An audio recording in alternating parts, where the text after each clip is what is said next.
وہ ہم سفر تھا مگر اس سے ہم نوائی نہ تھی. یہی کہا تھا نصیر ترابی صاحب نے جب بنگلہ دیش وجود میں آ رہا تھا اور مشرقی اور مغربی پاکستان نے یہ فیصلہ کر لیا تھا کہ اب ہم دونوں کو اکٹھے نہیں رہنا. آداب عرض جناب اون عباس گزارش کر رہا ہوں. حال ہی میں بنگلہ دیش سے آنے والی انپریسیڈنٹڈ خبریں دنیا میں ریزرویشن کے لیے، دنیا میں کوٹا سسٹم کے لیے تحریکیں چلتی ہیں کہ کوٹے ملنے چاہیے. جس فیلڈ سے ہمارا تعلق ہے اس فیلڈ کا بھی کوئی کوٹا ہونا چاہیے. ہمارا تعلق اگر مثال کے طور پہ انجینئر طبقے سے ہے تو انجینئرز کا بھی کوٹا ہونا چاہیے، ڈاکٹرز کا بھی کوٹا ہونا چاہیے، سول سرونٹس کے بچوں کا بھی کوٹا ہونا چاہیے، پولیس آفیسرز کے بچوں کا بھی کوٹا ہونا چاہیے. ہر آدمی یہ کہتا ہے کہ میرے شعبے کے لوگوں کا کوٹا الگ ہونا چاہیے. بنگلہ دیش والے کہہ رہے ہیں کوئی کوٹا نہیں ہونا چاہیے، میرٹ ہونا چاہیے. یہ کیا کہانی ہے؟ اور اس ایک فیصلے کی بنیاد پہ، صرف کوٹا سسٹم کو ختم نہ کرنے کی بنیاد پہ اتنی بڑی تحریک چل گئی کہ 2 دہائیوں پر محیط اقتدار، آئرن لیڈی آف بنگلہ دیش کا خطاب، بانی بنگلہ دیش کی بیٹی ہونے کا اعزاز کچھ کام نہیں آ سکا اور بالآخر ملک چھوڑ کے جانا پڑا کسی اور سرزمین پر. کیا قصہ ہوا؟ عجیب و غریب داستان ہے، آپ کے گوش گزار کرتے ہیں. 1971 میں پاکستان اور بنگلہ دیش تو علیحدہ ملک بنے. کیوں بنے؟ کیونکہ وہاں کے لوگوں نے اپنے ووٹ کے ذریعے سے شیخ مجیب الرحمان کو اکثریت اور اقتدار دیا تھا، اور وہ اس اقتدار کو انجوائے کرنا چاہتے تھے. وہ چاہتے تھے کہ ان ووٹس کو انٹرٹین کیا جائے اور ویسٹ اور ایسٹ پاکستان دونوں میرے اس مینڈیٹ کا احترام کریں. بہرحال جو بھی معاملات ہوئے، بالآخر بنگلہ دیش بن گیا. بنگلہ دیش بن گیا تو 2 فورسز تھیں. ایک جن کو آپ لوگ مشہور و معروف نام سے جانتے ہیں، جن کو مکتی باہنی کہتے ہیں، جو فریڈم فائٹرز تھے، اور دوسرے تھے رضاکار، جن کو وہاں پہ رضاکار کہا جاتا ہے. وہ رضاکار کون ہیں؟ وہ بنیادی طور پہ پاکستان کے فوجی ہیں کہ جو وہاں پر اس وجہ سے گئے تھے کہ اپنے آدھے حصے کو، یعنی کہ ایسٹ پاکستان کو سیکیور رکھ سکیں، پاکستان تک ہی ان کی وفاداریوں کو محدود رکھ سکیں. ان لوگوں کو بعد میں غدار بنا دیا گیا. رضاکار کو غدار کے معنی میں استعمال کیا جانے لگا اور ان کے خلاف مختلف قسم کے کریک ڈاؤنز کیے گئے. ان کو چن چن کے مارا گیا، ان کو نقصان کیا گیا، ان کو اس بات کی سزا دی گئی کہ وہ پاکستان کے حامی کیوں تھے. اور مکتی باہنیوں کو، یعنی کہ فریڈم فائٹرز کو، یعنی کہ شیخ مجیب کی اس فورس کو کہ جنہوں نے بنگلہ دیش کو بنانے میں ایک کردار ادا کیا تھا، مختلف قسم کی مراعات کی جانے لگی. ان مراعات میں سے اہم ترین تو ایک یہ بھی تھی کہ جو سول سروسز ہیں، یعنی کہ سرکاری نوکریاں ہیں بنگلہ دیش کی، ان میں ایک خصوصی کوٹا مقرر کر دیا گیا 1972 کے اندر ہی کہ اتنی تعداد میں تو فریڈم فائٹرز اور ان کے بچے ہی ہوں گے کہ جو بنگلہ دیش کی سول سروسز کا حصہ بنیں گے. آپ نے کر دیا، لوگوں نے اس کو تسلیم بھی کر لیا، کیونکہ ان لوگوں نے تو ہمیں آزادی دلوائی ہے. اس آزاد ملک سے ان کو جنہوں نے آزادی دلوائی، ان کے انہوں نے کلمے پڑھنا شروع کر دیا. وہ بہت عرصے تک چلتا رہا، دہائیوں تک یہی نظام رہا. لیکن بالآخر اس نظام کا ایک اچھا خاصا، جسے کہیے کہ اپوزیشن بھی پیدا ہو گئی کہ یہ کیا ہے. اگر 1972 میں کچھ لوگوں نے ہمیں آزادی دلوانے میں کردار ادا کیا تھا تو ان کے پوتوں اور پڑ پوتوں اور ان کی نسلوں کا تو اس کے اندر کوئی کنٹریبیوشن نہیں ہے. ان کا اعزاز صرف یہ ہے کہ وہ ان کے گھر پہ پیدا ہو گئے، انہوں نے تو ہمیں کچھ نہیں دلوایا. لہٰذا یہ کوٹا ختم ہونا چاہیے. لہٰذا کہا جاتا ہے کہ 2018 میں یہ کوٹا ختم کر دیا گیا. اب بنگلہ دیش کے 3، بلکہ یہ بات میں بعد میں ذرا گزارش کرتا ہوں، پہلے کوٹے پہ سن لیجیے. 2018 میں اس کوٹے کو ختم کر دیا گیا اور 2024 میں ابھی شیخ حسینہ جب اقتدار میں دوبارہ آئیں تو ان کا یہاں پر جو سپورٹ ہے، یا جسے کہیے جو پاپولیرٹی ہے، وہ کوئی اتنی خاص تھی نہیں.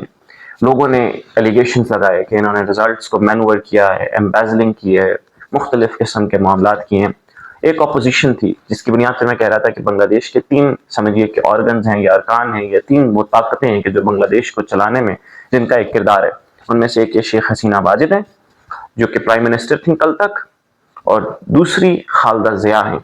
خالدہ ضیاء وہ خاتون ہیں کہ جن کے شوہر ضیاء الرحمان جنرل تھے اور وہ چیف آف آرمی سٹاف بھی بعد میں بنے, اور وہ اپنے سر پہ یہ صحرا سجائے رکھتے ہیں کہ بنگلہ دیش ڈیکلریشن انہوں نے کی تھی, بنگلہ دیش بن گیا ہے, اس کا اعلان میڈیا کے اوپر انہوں نے کیا تھا.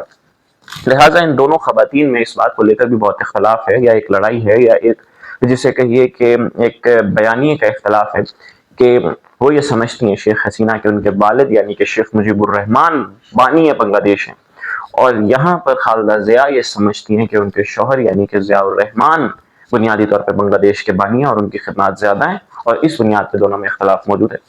یہ دو فورسز ہیں بنگلہ دیش کے اندر, اور تیسری فورس ملٹری اسٹیبلشمنٹ ہے جن کا ایک اچھا خاصا رول ہے وہاں پر 3 مرتبہ مارشل لا لگ چکا ہے 1971 کے بعد ہی. یہ ایک سمجھیے کہ ٹرائکا ہے جو کبھی مل کر, کبھی ہائبریڈائزیشن کے ذریعے سے, کبھی علیحدہ ہو کر, کبھی جسے کہہ لیجئے کہ فتح ہو کر, کبھی فتح کر کے اقتدار کے مزے انجوائے کرتے ہیں اور بنگلہ دیش پر حکومت کرتے چلے آئے ہیں. عوام میں بنیادی طور پر اس بات پر مسئلہ تھا کہ یہ غیر منصفانہ تقسیم ہے. ہر سال بنگلہ دیش کی حکومت تقریباً 400,000 جابز اناؤنس کرتی ہے سول سروس کے معاف کیجیے گا 400,000 لوگوں کو گریجویٹ کیا جاتا ہے بنگلہ دیش میں, اور ان کے لیے 3,000 نوکریاں یعنی کہ 3,000 نوکریاں نکالی جاتی ہیں, اور ان 3,000 نوکریوں میں سے 56% نوکریاں تو صرف اور صرف کوٹے کھا جاتے ہیں. تو میرٹ کہاں گیا اس میں؟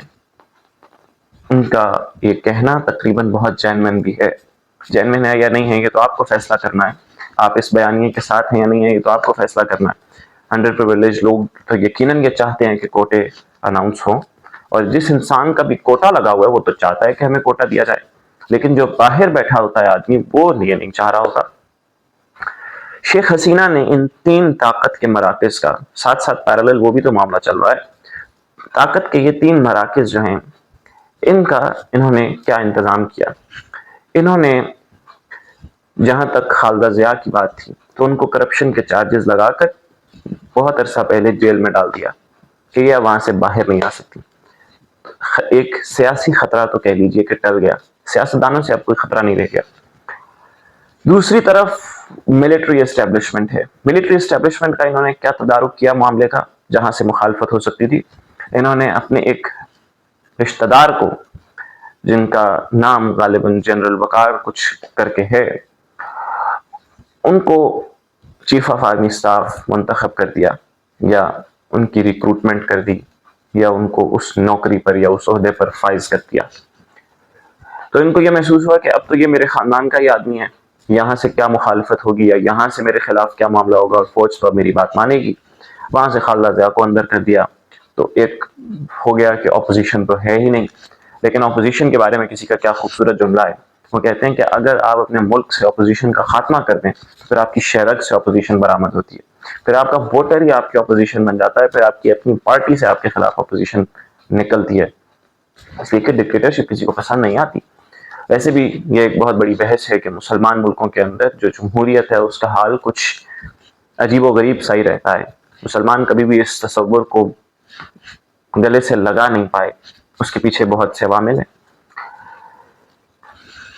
ایک تو معاملہ یہ ہو گیا بنگلہ دیش کے اندر انٹرنل خطرات سے نمٹنے کے لیے انہوں نے یہ انتظام کر لیا. کچھ ایکسٹرنل خطرات تھے, ایکسٹرنلی جسے کہیے انٹرنیشنل اسٹیبلشمنٹ یا ایکسٹرنل فیکٹرز یا ایکٹرز جو ہیں ان کا انہوں نے کیا معاملہ کیا, انہوں نے انڈیا کے ساتھ بہت اچھے تعلقات بنا لیے. ان کا کچھ بیک گراؤنڈ بھی انڈیا سے ملتا جلتا ہے. جس وقت ان کے والد کو اور ان کے پورے خاندان کو تہ تیغ کیا جا رہا تھا, جب مارا جا رہا تھا, قتل کیا جا رہا تھا, تو اس وقت یہ باہر پڑھائی کرتی تھی. تو ان کا کچھ عرصہ انڈیا میں رہا بھی اور معاملہ بھی رہا, اور اس طرح کی چیزیں. ان کا انڈیا سے سمجھیے کہ ایک ایفیلیشن بھی ہے. اور اگر میں پاکستانی پرسپیکٹو سے کہوں تو میں یہ کہوں گا کہ ویسے بھی انڈیا کا ایک اچھا خاصا رول تھا 1971 کے اندر, تو اس کو بھی ڈینائی نہیں کیا جا سکتا. اور یقیناً انڈیا ایک ایسے ملک کا ساتھ تو دے گا کہ جس کے بننے میں اس کا حصہ ہے یا نہیں ہے, یا جو بھی ہے انڈیپینڈنٹلی اس کے اوپر کبھی گفتگو کریں گے. لیکن فی الحال تو یہ بنیادی طور پر جو سامنے آتا ہے وہ یہ ہے کہ انڈیا کے ساتھ ان کے معاملات صحیح تھے, جس کی وجہ سے انڈیا چلی بھی گئی. اور انڈیا کے ان کے پشت پر ہونے کی وجہ سے ان کو یہ اعتماد تھا کہ چونکہ انڈیا میرے ساتھ ہے لہٰذا یہ ایک وایا ہے, اور یہ وایا جاتا ہے امریکہ کو, اور امریکہ بھی اس بنیاد پہ میرے ساتھ ہوگا. تو ایک انٹرنیشنل پاور ہے جو ان کا ساتھ دے رہی ہے. یا ان کے پیچھے کھڑی ہے تو ان کو آسانی ہے نا معاملے میں. انہوں نے سمجھا ہوا تھا کہ میرے معاملات سیکیور ہیں. 2 دہائیوں سے میں حکومت کر رہی ہوں بنگلہ دیش کے اوپر, آگے بھی میرا معاملہ ایزی ہے. معاملہ ایسا رہا نہیں, معاملات آگے پیچھے ہو گئے. معاملہ یہ ہوا کہ کچھ عرصہ پہلے ان کی سٹیٹمنٹ اخباروں کی زینت بنی. انہوں نے کہا کہ ویسٹرن کنٹری ہے کوئی جو مجھ سے یہ کہتا ہے کہ بنگلہ دیش میں ہمیں ایئر بیس چاہیے, ہوائی اڈے چاہیے. ہمارے ملک میں بھی ایسی ہی بازگشت سنائی دی تھی, اور اس وقت کے ہمارے جو پرائم منسٹر صاحب تھے انہوں نے کہا تھا ایبسولوٹلی ناٹ. انہوں نے بھی کہہ دیا ایبسولوٹلی ناٹ, ہمیں کوئی فضائی اڈے نہیں دینے, ہم بیرونی عناصر کو اپنے ملک میں جگہ نہیں دیں گے, یہ انہوں نے طے کر دیا. لیجیے جناب, اس کے بعد ان کے مطابق, حسینہ واجد کا بھی ورژن تو سننا چاہیے, تو ان کے مطابق یا حکومتی جو ورژن ہے اس کے مطابق اس کے بعد امریکہ نے ان کے ملک کے اندر ان پروٹیسٹ کو سپورٹ کیا اور پولیٹیکل انسٹیبلٹی لانے کی کوشش کی. پولیٹیکل انسٹیبلٹی جب آ گئی, مطلب انسٹیبلٹی تو اب پیدا ہوئی ہے نا, لیکن ان پروٹیسٹ کے پیچھے امریکہ تھا, یہ ان کا ماننا ہے, تھا یا نہیں تھا.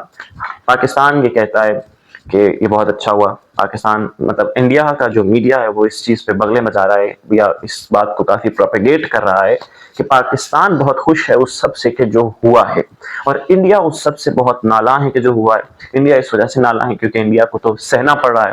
اب وہ انڈیا چلی گئی ہیں اقتدار چھوڑ کر, وہ کس طرح چھوڑ کے گئیں وہ بھی آپ کے سامنے گزارش کرتا ہوں. تو انڈیا آگے کہہ رہا ہے کہ اب آپ کو یہاں بھی نہیں رکنے دیں گے, ہم آپ کو یہاں سے بھی آگے جانا ہے, نکلیں کہیں اور. تو جو خبریں آ رہی ہیں وہ یہ آ رہی ہیں کہ وہ یہاں سے لندن چلی جائیں گی, انڈیا سے آگے ان کو UK جانا پڑے گا. لیجیے جناب, انڈیا کے ساتھ معاملات اس طرح سے مطلب امریکہ کے ساتھ خراب ہوئے. امریکہ نے ان کے بقول ملک میں انریسٹ پیدا کر دی. اب کوٹے آپ نے خود مقرر کیے ہوئے ہیں. 2024 کے جنوری میں آپ منتخب ہو کر بقول آپ کے دوبارہ آپ تشریف لاتی ہیں مسند اقتدار پر, اور آپ یہ سمجھتی ہیں کہ آپ کو لوگوں نے ووٹ کے ذریعے سے منتخب کیا ہے, اور ووٹر ٹرن آؤٹ بھی اس الیکشن کا دیکھنے والا ہے. وہ ایک علیحدہ کہانی ہے, بنگلہ دیش کے الیکشنز کیا ہوئے, کیسے ہوئے, لوگوں نے اس کے خلاف کیا ریئیکشن دیا, وہ ایک علیحدہ چیز ہے. اس کے بعد آ کر دوبارہ کوٹا سسٹم انٹروڈیوس کروا دیا. لوگ پٹیشن لے کے ہائی کورٹ میں گئے, پھر اپیلیٹ ٹریبیونل تھا وہاں گئے, پھر معاملات اس طرح سے چلتے رہے. اور جب لوگوں کو اندازہ ہو گیا کہ ہمارے ساتھ حکومت عدلیہ کے ساتھ مل کر کوئی ساز باز کرنے کی کوشش کر رہی ہے, تو لوگوں نے اس فیصلے کے خلاف, خاص طور پہ جوانوں نے, اسٹوڈنٹس نے, کیونکہ اسٹوڈنٹس نے ہی آگے جا کر نوکریوں کے لیے اپلائی کرنا ہوتا ہے نا, وہی تو وہ گریجویٹس ہوتے ہیں کہ جنہوں نے نوکریوں کے لیے دھکے کھانے ہوتے ہیں.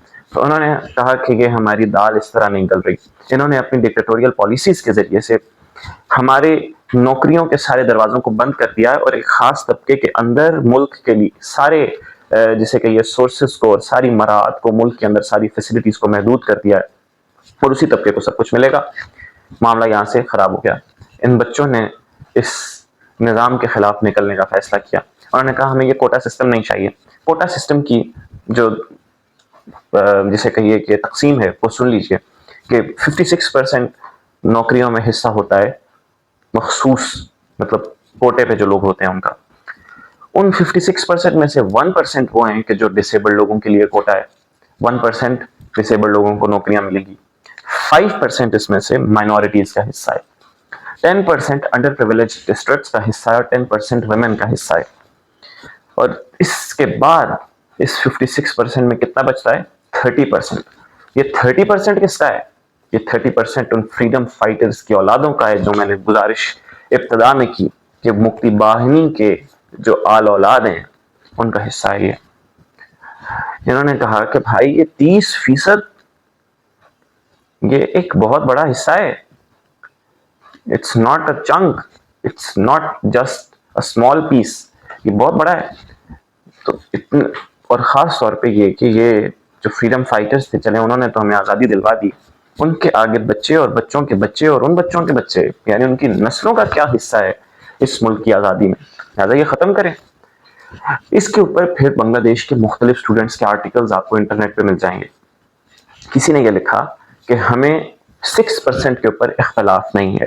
1% ڈسیبلڈ کو آپ جو سیٹس دیتے ہیں وہ دے دیجئے, 5% آپ جو دیتے ہیں مائنورٹیز کو وہ بھی دے دیجئے, اس پہ اعتراض نہیں ہے. کچھ نے یہ کہا کہ اس 6% کے علاوہ 10% جو آپ انڈر پریویلیج ڈسٹرکٹس کو دیتے ہیں وہ بھی دے دیجئے, لیکن اس کے علاوہ جو آپ نے بنایا ہوا ہے کوئی تقریباً 40% سے زیادہ, تقریباً 40% کے آس پاس, یہ سب ختم کریں. یہ زیادہ ہے, اس سے میرٹ مارا جاتا ہے. Let the merit prevail, let the merit decide کہ کس نے اس ملک کی سول سروسز کا حصہ بننا ہے. آپ اس بات کو جانتے ہیں, آپ بلکہ عام لوگوں کو یہ لگتا ہے کہ جی پاکستان کے اندر صرف اور صرف سول سروسز کے لیے اتنا کریز ہے, یا سرکاری نوکریوں کا اتنا جسے کہیے کہ دیوانہ پن ہے ان کے پیچھے. نہیں, پوری دنیا میں ایسے ہی ہے. پوری دنیا میں لوگوں کو سرکاری نوکری بھاتی ہے, پوری دنیا میں لوگوں کو اسٹیٹ مشینری کا حصہ بننا اچھا لگتا ہے, پوری دنیا میں لوگ یہ چاہتے ہیں کہ ہم ملک کے سرکاری نظام کا حصہ بنیں. وہاں کے بھی لوگ یہی چاہتے ہیں. اچھا, بنگلہ دیش کی اکانومی کو اگر آپ دیکھیں تو بنگلہ دیش کی اکانومی کو اچھا خاصا پچھلے کچھ عرصے میں فلرش کروا دیا گیا. پاکستان میں آپ یہ مشہور محاورہ بولتے ہیں کہ یار تم تو ٹکے کے آدمی نہیں ہو, یہ تو ٹکے کی بات تم نے نہیں کی. یہ ٹکا کیا ہے؟ یہ ٹکا بنگلہ دیش کی کرنسی ہے. اس کرنسی کا اتنا برا حال تھا کہ ہم کسی چیز کو پست یا گھٹیا ثابت کرنے کے لیے یا چیپ ثابت کرنے کے لیے کہتے ہیں کہ یہ ٹکا ہے, یہ ٹکے کی ہے, ٹھیک ہے. لیکن اب وہ ٹکا پاکستانی روپے سے اتنا اوپر چلا گیا ہے. اکانومی کے حوالے سے بنگلہ دیش سے بڑی اچھی اچھی خبریں آتی تھیں کہ ہمارے بعد آزاد ہوا لیکن انہوں نے یہ کر لیا, انہوں نے وہ کر لیا, وہ کر لیا. اب جب وہ گئی ہیں چھوڑ کے تو پتا چلا ہے کہ وہ سارے فگرز مینوورڈ تھے, وہ سارے فگرز جھوٹے تھے. انہوں نے لوگوں کو ٹرک کی بتی کے پیچھے لگایا ہوا تھا کہ جی ہمارا ملک ترقی کر رہا ہے. یہ بات یاد رکھیے کہ صرف اور صرف یہ دکھا کر کے ہمارا ملک یا وطن اکانومی کی دنیا میں معاشی اعتبار سے آگے جا رہا ہے یا ترقی کر رہا ہے, بہت زیادہ دیر تک آپ لوگوں کو بے وقوف نہیں بنا سکیں گے. وہ حضرت علی کا مشہور قول ہے نا کہ معاشرے کفر کی بنیاد پہ چل سکتے ہیں, ظلم کی بنیاد پہ نہیں چل سکتے. آپ اکانومی کو اوپر لے جا کر ظلم کا نظام, استحصالی نظام ہے یہ بنیادی طور پہ, آپ استحصالی نظام رائج کریں گے معاشرے کے اندر تو بالآخر وہ بیک فائر کرے گا. لوگوں نے اس کا آپ کو ریئیکشن دیا اس استحصالی نظام کے خلاف. ایک ایلیٹ کیپچر کرنے والی سوسائٹی آپ نے تشکیل دے دی جس میں سب کی سب مراعات ایلیٹ کے لیے تھیں. یہ 30% کوٹے کیوں رکھے جائے؟ تاکہ اپنے لوگوں کو نوازا جائے. یہ 56% کیوں رکھے گئے؟ تاکہ اپنے لوگوں کو نوازا جائے. انہی مخصوص لوگوں کو, جن مخصوص لوگوں سے ہماری رشتہ داریاں ہیں, جن مخصوص لوگوں سے ہماری تعلق داریاں ہیں, جن مخصوص لوگوں سے ہماری یاریاں ہیں, ان کے لیے نشستیں مخصوص رکھی گئیں. تو لوگوں نے اس کے خلاف احتجاج کیا اور وہ احتجاج اتنا بڑھ گیا, انہوں نے پھر اس کو کاؤنٹر کرنے کی کوشش کی. شیخ حسینہ واجد نے پرائم منسٹر تھی, ظاہری بات ہے, تو انہوں نے اس کو دبانے کی یا اس کو ختم کرنے کی یا سیٹل کرنے کی کوشش کی, کیونکہ یہ آئرن لیڈی آف بنگلہ دیش ہے نا. تو اس وجہ سے انہوں نے چاہا کہ میں اس آئرن فسٹ کے ذریعے سے اس سب کو دبا دوں, لیکن لوگوں نے اس آئرن فسٹ کو توڑ دیا. انہوں نے آرمی سے کہا کہ آپ لوگوں کے اوپر حملہ کر دیں. مطلب ابھی 4 اگست کو ہی 60 کے قریب اسٹوڈنٹس کو گولیاں مار دی گئیں, اور اس کے علاوہ مطلب کئی لوگوں کو اس میں مارا گیا, کئی لوگوں کی جانیں گئیں, لیکن وہ اس سے پیچھے نہیں ہٹے, وہ ظلم کے نظام سے پیچھے نہیں ہٹے. وہ بنگلہ دیش ہے, وہ میں آپ کیا کہوں, وہ کوئی اور جگہ نہیں ہے جہاں پہ لوگ خاموشی سے سہتے رہیں جو کچھ ان کے خلاف کیا جائے. انہوں نے فوج سے یہ کہا کہ آپ یہ دیکھیں یہ اسٹوڈنٹس ہیں, یہ کوئی اتنی بہت بڑی وہ بات نہیں ہے. اچھا, اب یہ بات ویسے توجہ رکھنے کی ہے کہ شیخ مجیب الرحمان خود ایک اسٹوڈنٹ ایکٹیوسٹ تھے جب پاکستان کی تحریک چل رہی تھی. مسلم لیگ کی تو بنیاد ہی ڈھاکہ میں رکھی گئی تھی. تو شیخ مجیب الرحمان جو تھے وہ ایک اسٹوڈنٹ تھے اس وقت, اور وہ اسٹوڈنٹ ایکٹیوسٹ تھے. انہی اسٹوڈنٹ ایکٹیوسٹ کے بنائے ہوئے ملک میں انہی اسٹوڈنٹ ایکٹیوسٹ نے ایک نیا انقلاب لانے کی طرف قدم اٹھایا ہے. اس پہ بات کروں گا. انہوں نے کیا کیا, شیخ حسینہ نے, انہوں نے اس کو دبانے کی کوشش کی. انہوں نے آرمی سے کہا کہ آپ بچوں پہ گولیاں چلا دیں, کیونکہ انہوں نے پارلیمنٹ پہ حملہ کر دیا, آپ پارلیمنٹ خالی کروا دیں. وہ آرمی کام نہیں آئی. وہ جو چیف آف آرمی اسٹاف اپنے خاندان کا آپ نے لگایا تھا وہ کام نہیں آیا. اس نے کہا کہ ہم نہتے لوگوں پہ, ہم شہریوں پہ, سٹیزنز پہ ہم گولی نہیں چلا سکتے. کوئی فائدہ نہیں ہوا آپ کو اپنے ایکسٹرنل فیکٹرز کو مضبوط کرنے کا کوئی فائدہ نہیں ہوا, آپ کو اپنے انٹرنل فیکٹرز کو مضبوط کرنے کا کوئی فائدہ نہیں ہوا. ظلم کا ساتھ دیتے ہوئے, ہاں اگر معاملات عدل کی بنیاد پہ چل رہے ہوتے تو شاید یہی لوگ اس وقت آپ کا ساتھ بھی دے رہے ہوتے, شاید یہی لوگ اس وقت آپ کی اکانومی کو بہتر کرنے کی طرف اور جا رہے ہوتے. مطلب انہوں نے IMF پیکیج کے اوپر بنگلہ دیش کہتے ہیں چل رہا تھا کافی عرصے سے, اور IMF میں ظاہری بات ہے کہ امریکہ کی ایک سے ہے.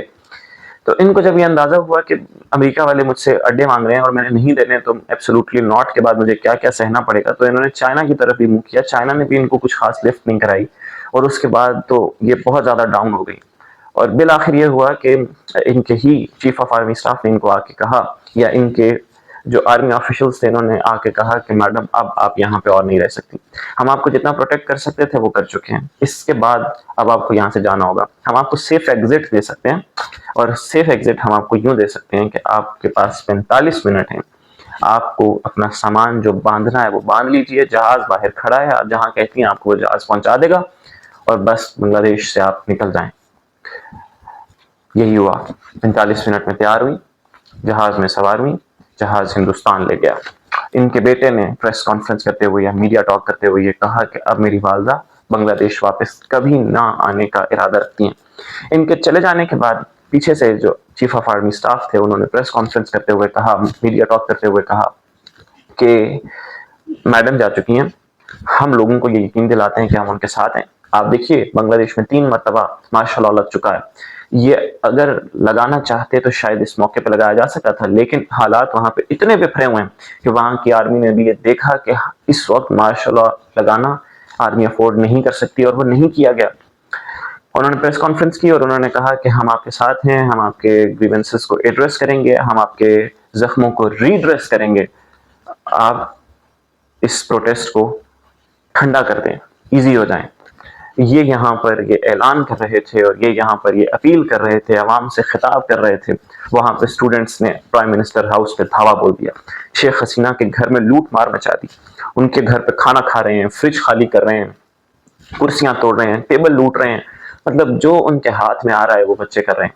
کچھ ایک بہت بڑا حصہ وہاں پہ لگا ہوا ہے، ایک بہت بڑا حصہ اسی دورانیے میں شیخ مجیب الرحمان کے 15 فٹ لمبے مجسمے کے اوپر چڑھا ہوا ہے، اس کو گرانے کے در پہ ہے، اس کو توڑنے کے در پہ ہے، اس کو جلانے کے در پہ ہے۔ یہ حالات ہو گئے، ایک ملک کا بانی ہے اور اس ملک کے بانی کے ہی مجسمے کو وہاں پہ سمجھیے کہ بے حرمتی کا اور توہین کا نشانہ بنایا جا رہا ہے۔ ظلم جب حد سے گزرتا ہے تو پھر یہی ہوتا ہے۔ ہمارے لیے اس میں کچھ سیکھنے کی چیزیں ہیں۔ مجھے یوں لگتا ہے کہ ہمارے لیے سب سے بنیادی جو سیکھ ہے وہ یہ ہے کہ صرف اور صرف اکنامک پروگریس اس بات کا ثبوت نہیں ہوتی کہ آپ مستقبل میں کچھ اچھا اور بڑا کرنے والے ہیں، نہیں، عوام کو آپ کو ساتھ لے کے چلنا پڑتا ہے۔ ترقی کریں، سب اکٹھے کریں، اور تنزلی سہیں تو ظاہری بات ہے جب آپ نے سب سے اکٹھے ترقی کروائی ہوگی تو آپ کے ساتھ تنزلی کے وقت بھی کھڑے ہوں گے، لیکن اگر آپ نے ترقی اکیلے کی ہوگی تو آپ کی تنزلی سے کسی کو گھنٹہ فرق نہیں پڑا ہوگا۔ لوگ کہتے ہیں ملک کا بیڑا غرق ہو رہا ہے، ہو جائے، ہمیں اپنا پیسہ بنانا ہے، یہ سوچ اس وقت آ گئی ہے۔ دوسرا اہم ترین سبق اس سے جو پولیٹیکل سائنٹسٹ کے لیے ڈیولپ ہو چکا ہے، اپوزیشن کو مارنے سے کبھی فائدہ نہیں ہوتا، اپوزیشن کو ختم کرنا بہت بڑی فاش غلطی ہوتی ہے، اگر کر دی تو آپ کی شہرت سے اپوزیشن برآمد ہوگی، آپ کے آستین سے سانپ نکلنا شروع ہو جائیں گے، جو آپ کی نظر میں سانپ ہوں گے اور دنیا کی نظر میں اپوزیشن ہوں گے۔ اور تیسری بات یہ ہے کہ جس حد تک ہو سکے میرٹ کو فروغ دینا چاہیے، کوٹا ہونا چاہیے، اس لیے کہ کوٹا ہی بعض اوقات میرٹ کی بنیاد پر ہی بنایا جاتا ہے، لیکن کوٹا بے تکا نہیں ہونا چاہیے۔